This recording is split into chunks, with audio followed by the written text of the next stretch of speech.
ಹೋರಾಟದ ನೆಪದಲ್ಲಿ ಕೋಟಿ ಕೋಟಿ ಹಣ ಸಂಗ್ರಹ, ಕನ್ನಡ ಪರ ಹೋರಾಟವೇ ಕೆಲವರ ಸಿರುವಂತಿಕೆಯ ಗುಟ್ಟು ಎಂದ ಹಿರಿಯ ಹೋರಾಟಗಾರ. ಹಳೆ ವಿಡಿಯೋ ವೈರಲ್. ಕನ್ನಡ ಪರ ಸಂಘಟನೆಗಳ ಅಸಲಿಯತ್ತು ಬಿಚ್ಚಿಟ್ಟ ಹಿರಿಯ ಸಂಘಟಕ. ಖಂಡಿತವಾಗಲೂ ಸಾಧ್ಯ ಇಲ್ಲ. ಒಂದೇ ಹೋರಾಟಕ್ಕೆ ಯಾರು ಬರಲ್ಲ. ಯಾಕಂದ್ರೆ ವೈಯಕ್ತಿಕ ಪ್ರತಿಷ್ಠೆ, ವೈಯಕ್ತಿಕ ವರ್ಕರ್ಸ್, ವೈಯಕ್ತಿಕ ಇನ್ಕಮ್, ಅವರವರ ಸಂಘಟನೆಯಲ್ಲಿ ಸರ್ಕಾರದಿಂದ ಕನ್ನಡ ಮತ್ತು ಸಂಸ್ಕೃತಿ ಇಲಾಖೆಯಿಂದ ಎಷ್ಟು ಕೋಟಿ ತಗೋಬಹುದು ವರ್ಷಕ್ಕೆ?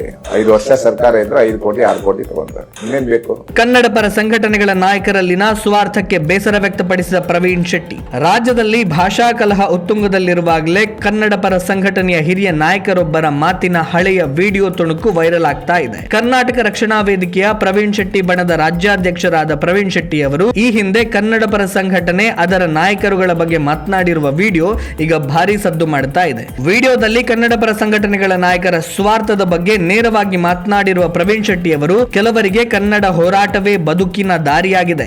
ಹೋರಾಟದ ನೆಪದಲ್ಲಿ ಸರ್ಕಾರಗಳಿಂದ ಕೋಟಿ ಕೋಟಿ ಹಣ ಪಡೆಯುತ್ತಾರೆ. ಕೆಲವೊಂದು ಕನ್ನಡ ಪರ ಸಂಘಟನೆಗಳಿಗೆ ಕೆಲವು ರಾಜಕೀಯ ಪಕ್ಷ ಮತ್ತು ನಾಯಕರಿಗೆ ಜೈ ಎನ್ನುವುದೇ ಕಾಯಕವಾಗಿದೆ ಅಂತ ಆರೋಪಿಸಿದ್ದಾರೆ. ಈಗಿನ ಕನ್ನಡ ಪರ ಹೋರಾಟದ ಬಗ್ಗೆ ಅಸಮಾಧಾನ ವ್ಯಕ್ತಪಡಿಸಿರುವ ಅವರು, ಕೆಲವರ ಹೋರಾಟ ಇಂದು ಫೇಸ್ಬುಕ್, ಟ್ವಿಟರ್ ಪೋಸ್ಟ್ಗೆ, ಇನ್ಸ್ಟಾಗ್ರಾಮ್ ರೀಲ್ಸ್ಗೆ ಸೀಮಿತವಾಗಿದೆ ಎಂದು ಕಿಡಿಕಾರಿದ್ದಾರೆ.